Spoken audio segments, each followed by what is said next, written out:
Shifting, reality shifting, and manifestation are actually very, very similar, and in this video I'm going to explain what I mean. So you may have come across the idea of shifting into a new reality, where you snap your fingers and you wake up in a new, or in your dream desired reality, right?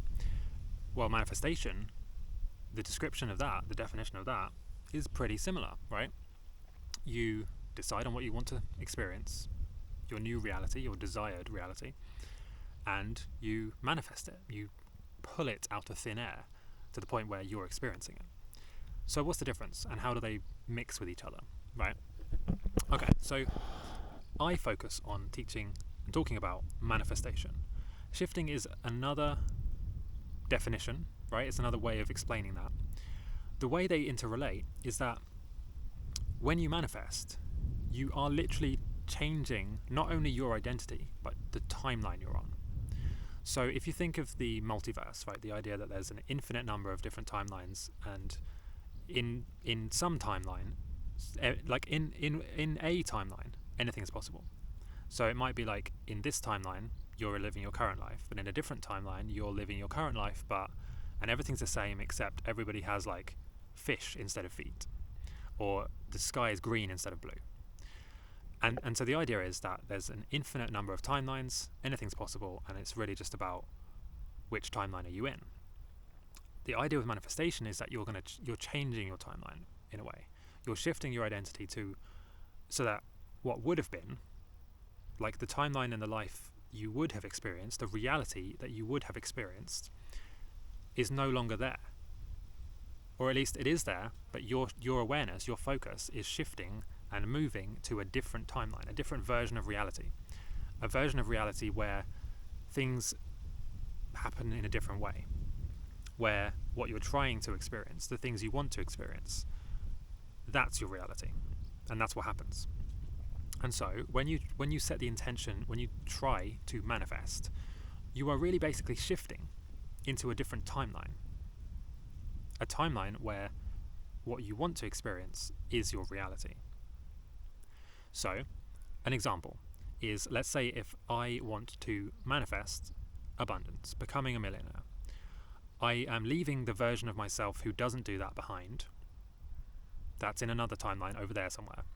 And I am moving my attention, my conscious awareness, into this timeline where I am going to be a millionaire. And so you're basically shifting your awareness, you're shifting your consciousness from one reality, one potential reality, one potential timeline to another.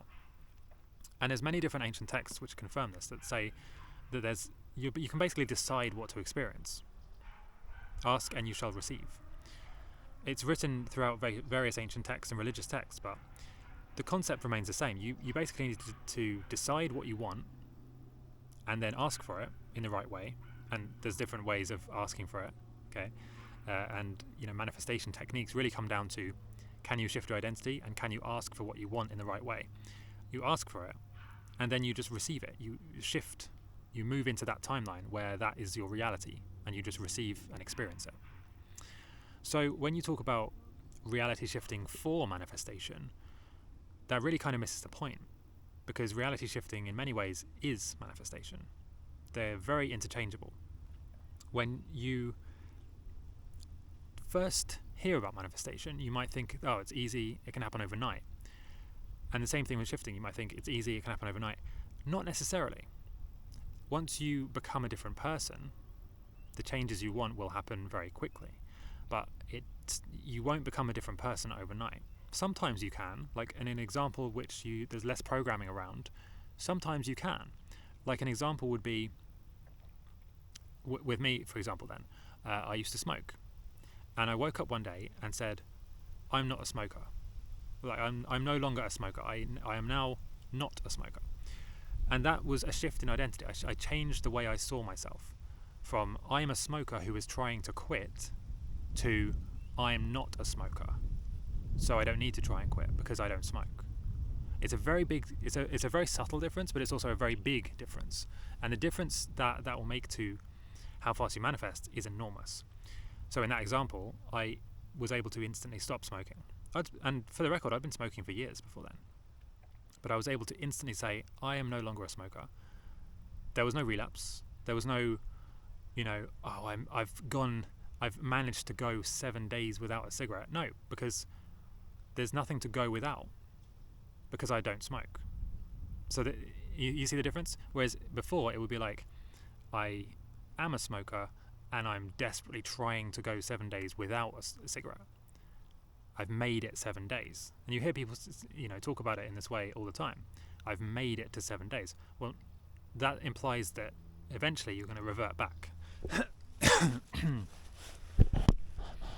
So, shifting and manifestation, very similar. Both take time. And really what you're doing is shifting your conscious focus, your awareness, from one timeline, one reality, to another. I have other videos about manifestation on my other channel called Manifestation Mastery. If you type in Manifestation Mastery with Kai, or I'll try and remember to put a link in the description, then you can find my channel where I talk all about manifestation and creating and attracting your dream life. Let me know if this makes sense in the comments, and let me know what you're trying to shift to. What's your desired reality? What are you trying to manifest?